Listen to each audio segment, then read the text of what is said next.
मिरज तालुक्यातील म्हैसाळ योजना आवर्तन माजी पालकमंत्री सुरेशभाऊ खाडे यांच्या हस्ते सुरू। तालुक्यातील शेतकऱ्यांची पाण्याची प्रतीक्षा संपली, शेतकऱ्यांकडून माजी मंत्री सुरेशभाऊ खाडे यांचे आभार। मिरज तालुक्यातील शेतकऱ्यांची पाण्याची प्रतीक्षा संपली असून आज शुक्रवारी 11 वाजता म्हैसाळ सिंचन योजना शेतकऱ्यांच्या खरीप हंगामासाठी पूर्ण क्षमतेने सुरू झाली। यासाठी माजी पालकमंत्री सुरेशभाऊ खाडे यांनी अनेक वेळा पाटबंधारे कार्यालय वारणाली येथे म्हैसाळ सिंचन योजने पंप सुरू करण्याबाबत आढावा घेऊन पाठपुरावा केला होता। सुरुवातीला या टप्प्यात 23 पंप सुरू केले असून टप्प्याटप्प्याने उर्वरित सर्व पंप सुरू करण्यात येतील व सर्व पाणी कॅनल मार्फत सर्व शेतकऱ्यांपर्यंत पोहोचेल असेही आश्वासन त्यांनी शेतकऱ्यांना दिले आहे। त्यामुळे मिरज तालुक्यातील शेतकऱ्यांना खरीप हंगामात याची खूप मोठी मदत होणार आहे। खरीप हंगामासाठी शेतकऱ्यांच्या मागणीचा विचार करता माजी पालकमंत्री आमदार डॉ. सुरेशभाऊ खाडे यांनी म्हैसाळ योजना सुरू करण्याबाबत अधिकाऱ्यांसोबत बैठक घेतली होती। आमदार सुरेशभाऊ खाडे यांनी सर्व योजनांचा आढावा घेऊन व 10 जानेवारीपासून म्हैसाळ सिंचन योजना सुरू करण्याचे आदेश दिले होते। तर ही योजना पुन्हा सुरू केली झाल्याने सर्व पाझर तलाव भरून घेण्याचे आवाहन सुद्धा आज रोजी त्यांनी शेतकऱ्यांना केले आहे।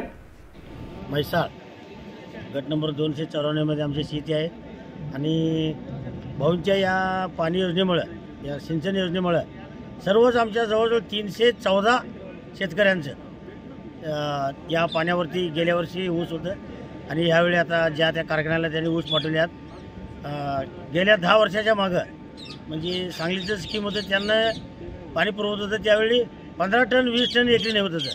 त्यावेळी 110 टन ते 90 ते 80 टन उतारा पडले।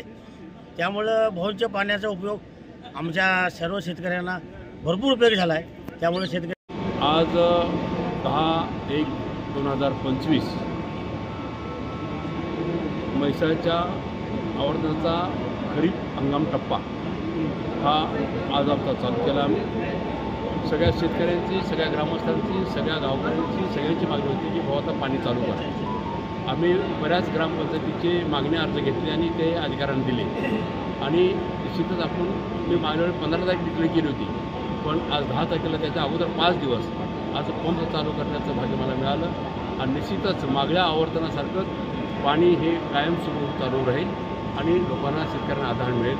आज द्राक्षबागांच्या छाटण्या झाल्या, आज आता पिकं आलेले आहेत, पिकांना पाणी लागणार आहे, गरीबाला पाणी लागणार आहे, बागांना पाणी लागणार आहे, तर हे आवर्तन पूर्णतेनं काम करेल। आज आम्ही 23 पंप पहिल्या टप्प्यात आम्ही 23 पंप ॲट ए टाईम आम्ही चालू करतो आणि तर ते पंप आम्ही काही चालू केलेले आहेत। आता ट्रायल बेसिसवर एक पंप टेकअप करतील आणि त्यामुळं त्यांच्याला एक 8-10 दिवसामध्ये पाणी कॅनलमध्ये प्रेशरनं पाणी मिळेल। त्याचा लाभ सगळ्या शेतकऱ्यांनी घ्यावा आणि आनंदित राहावा, आनंद लुटावा हे माझी सगळ्या कार्यक्रमाच्या निमित्तानं आज सगळ्या पंचकृषीतले सगळे शेतकरी इथं उपलब्ध राहिलेले आहेत। त्यामध्ये सगळ्या गावचे सरपंच असतील, नावं मी घेत नाही, म्हैसाळचे आमचे दादाबा असतील आणि आमचे बैलगाडी शर्यतीचे दरम्यान आपले काय महाराज